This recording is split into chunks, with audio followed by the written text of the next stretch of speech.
গত 17 বছর ধরে আমরা যে স্বৈরাচারের বিরুদ্ধে আন্দোলন করেছি বিভিন্ন পর্যায়ে, এই আন্দোলনে মানুষ তার অধিকার ফিরে পাওয়ার জন্য যে আন্দোলন করেছে, মানুষ তার কথা বলার অধিকার ফিরে পাওয়ার জন্য যে আন্দোলন করেছে, সেই আন্দোলনে যারা বিভিন্নভাবে ক্ষতিগ্রস্ত হয়েছেন, সেরকম কিছু সংখ্যক, খুব অল্প সংখ্যক কয়েকজন মানুষকে পাশে দাঁড়ানোর যে চেষ্টা, যে প্রচেষ্টা আমাদের, তারই অংশ হিসাবে আজকে আমরা এখানে উপস্থিত হয়েছি। প্রিয় উপস্থিতিবৃন্দ, আমাদের আজকের এই প্রচেষ্টা হয়তো খুবই ক্ষুদ্র। বিগত 17 বছরে এই মুহূর্তে দেশ যে স্বৈরাচার মুক্ত, এই পরিস্থিতিটি বা এটি অর্জন করার জন্য সমগ্র বাংলাদেশে দলমত নির্বিশেষে বহু মানুষ, অনেক ক্ষেত্রে রাজনৈতিক কর্মী, অনেক ক্ষেত্রে অরাজনৈতিক কর্মী, কিন্তু দেশপ্রেমিক মানুষ, বহু মানুষ বিভিন্নভাবে ক্ষতিগ্রস্ত হয়েছেন। সকল মানুষকে কতটুকু সাহায্য করা সম্ভব ব্যক্তিগতভাবে আমি জানি না, আমরা হয়তো কেউই জানি না।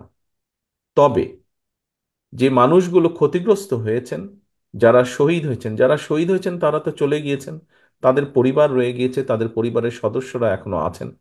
যারা বিভিন্নভাবে আহত হয়েছেন, পঙ্গুত্ব বরণ করেছেন, ক্ষতিগ্রস্ত হয়েছেন শারীরিকভাবে বা অন্যান্যভাবে, তারা সহ শহীদ যারা হয়েছে তাদের পরিবারের পাশে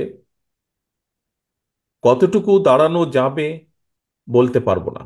কিন্তু আমি মনে করি তারা দেশের জন্য, আমরা যারা আছি আমাদের জন্য তারা যে আত্মত্যাগ করেছেন, আমাদের কর্তব্য, আমাদের দায়িত্ব এই মানুষগুলোর পাশে যতটুকু সম্ভব দাঁড়ানো, যতটুকু সম্ভব সহযোগিতার হাত বাড়িয়ে দিয়ে তাদের পাশে দাঁড়ানো।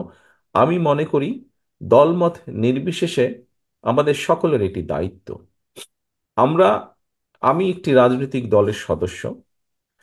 মঞ্চে যারা বসে আছেন, রুহুল কবি রিজভী সাহেব সহ এখানে আরো নেতৃবৃন্দ আছেন, বিএনপির বেশ কয়েকজন নেতৃবৃন্দ আছেন, আমরা সকলে একটি রাজনৈতিক দলের সদস্য, রাজনৈতিক কর্মী।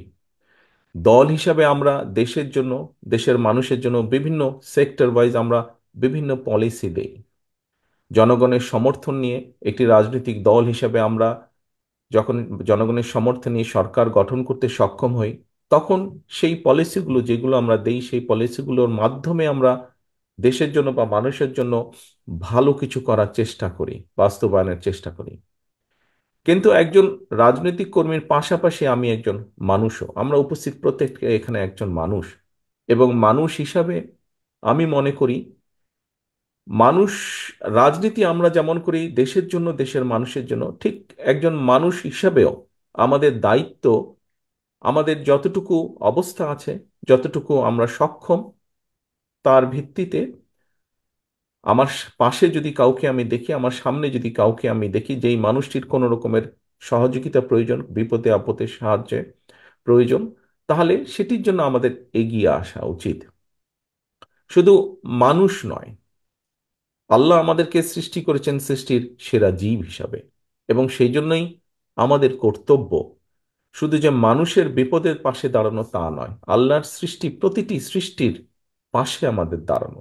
সেটি যে কোনো জীবজন্তু হতে পারে, সেটি প্রকৃতি হতে পারে, সেটি গাছপালা হতে পারে। বিনা প্রয়োজনে গাছপালা কাটা যেমন ঠিক না, একইভাবে বিনা কারণে কোনো পশু পাখিকেও আঘাত করা ঠিক না। কোনো পশু পাখিও বিপদে পড়লে, কোনো ক্ষতিগ্রস্ত হলে, সেখানেও মানুষ হিসাবে, আল্লাহ সৃষ্টির সেরা জীব হিসাবে আমাদের সেখানেও এগিয়ে আসা উচিত বলে আমি মনে করি।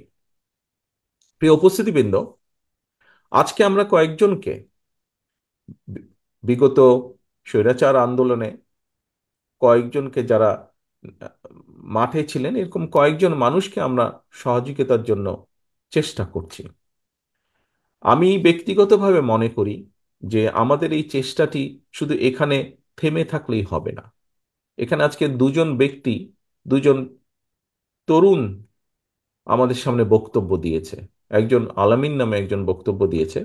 আলামিন তার বক্তব্যে বলেছে যে ডাক্তার তাকে বলেছে হয়তো আর কিছু করা সম্ভব নয়।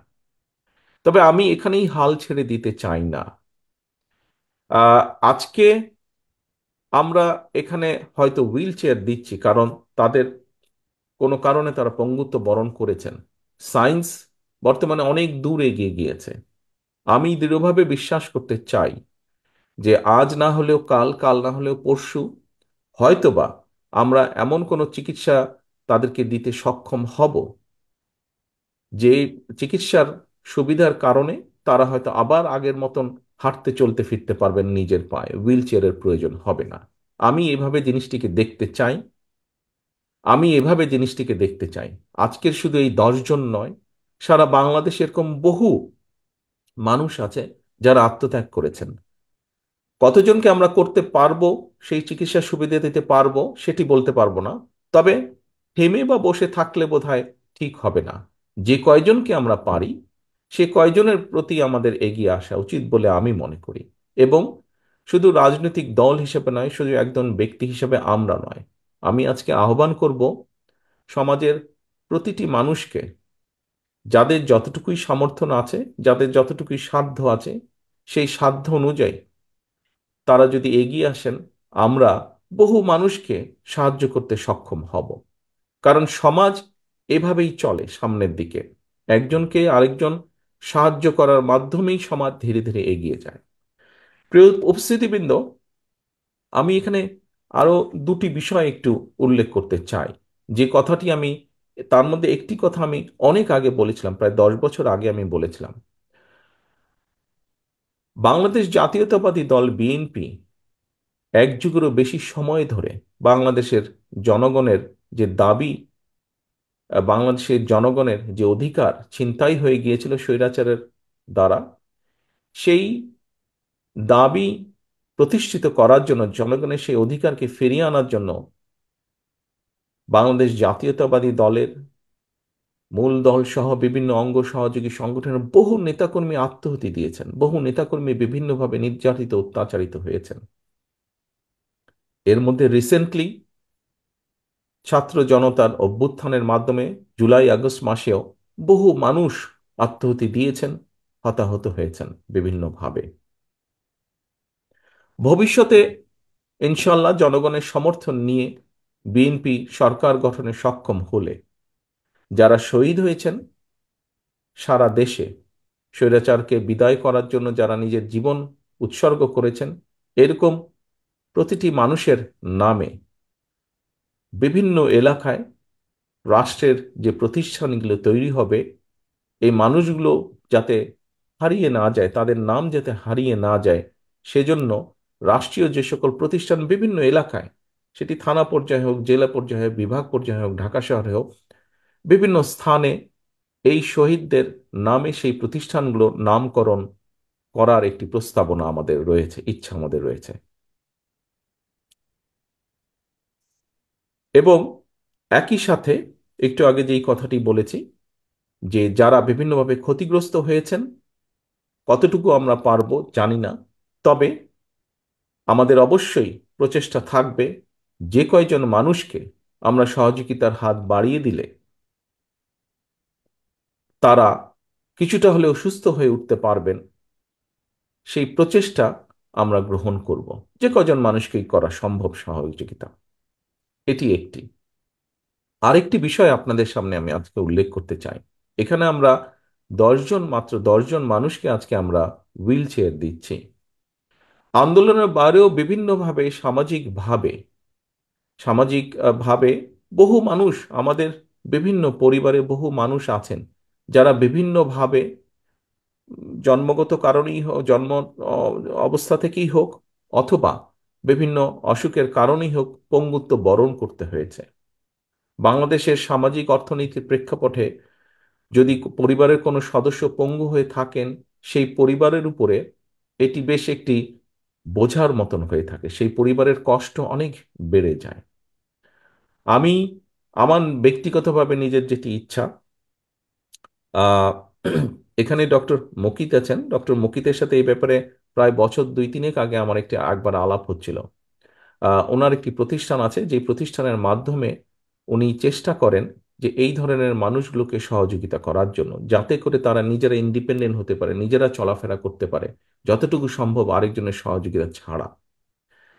বিএনপি ইনশাল্লাহ আগামীতে সরকার গঠনে সক্ষম হলে জনগণের সমর্থনে সরকারের পক্ষ থেকে আলাদাভাবে আমাদের একটি উদ্দেশ্য বা লক্ষ্য থাকবে, সমগ্র বাংলাদেশে সে যে পরিবারই সদস্য হোক, সচ্ছল হোক অসচ্ছল হোক, রাষ্ট্রের পক্ষ থেকে আমরা চেষ্টা করব যে সকল পরিবারে এরকম মানুষ আছে তাদের প্রতি সাহায্যের হাত বাড়িয়ে দেওয়া, তাদেরকে সহযোগিতার হাত বাড়িয়ে দেওয়া, যাতে সেই পঙ্গু মানুষগুলো যাতে করে সেই পঙ্গু মানুষগুলো নিজেরা যতটুকু সম্ভব স্বাবলম্বী হতে পারেন। প্রিয় উপস্থিতিবৃন্দ, আজকে বক্তব্য অনেক হয়ে গেছে। আমি মনে করি আসলে এখন যত না বক্তব্য দেওয়া উচিত, তার থেকে বরং যতটুকু সম্ভব সময় বাঁচিয়ে সেই সময়টা কাজে লাগানো উচিত। এখানে আমরা বিএনপি পরিবারের উদ্যোগে আজকে উদ্যোগ গ্রহণ করা হয়েছে কিছু মানুষকে সহযোগিতা করার। আমাদের উদ্যোগ থাকবে, আমি আগেও আহ্বান করেছি, এখানে বহু মানুষ আছেন এই ঘরে, আপনাদের সকলের কাছে এবং সাংবাদিক ভাইরা আছে, আপনাদের মাধ্যমে আমি বাংলাদেশের সকল মানুষকে বলতে চাই, কারো মাধ্যমে যাবার দরকার নেই। আপনি নিজে যদি মনে করেন যে আপনি একজন হোক, দুইজন হোক, পাঁচজন হোক, আপনার সামর্থ্য অনুযায়ী আপনি কাউকে সহযোগিতা করতে পারবেন, সেই মানুষটিকে কিছুটা হলেও চলাফেরায় হোক বা ভিন্নভাবে হোক স্বাবলম্বী করে দেওয়ার দয়া করে সহযোগিতার হাত বাড়িয়ে দিবেন। কোনো সংগঠনের সাথে জড়িত হবার প্রয়োজন নেই। আপনি সংগঠনের সাথেই যে জড়িত হতে হবে একটি কাজ করার জন্য, নট নেসেসারি। আপনি নিজ উদ্যোগে আপনার অবস্থান থেকে আপনি করতে পারেন। আমরা সকলে যদি সকলের সহযোগিতায় এগিয়ে আসি, আমি দৃঢ়ভাবে বিশ্বাস করি আজ না হলেও কাল, কাল না হলেও পরশু, আমরা যেরকম একটি বাংলাদেশ নিজেদের মনে কল্পনা করি, সেই বাংলাদেশের সূচনা আমরা দেখতে সক্ষম হব বলে আমি বিশ্বাস করি।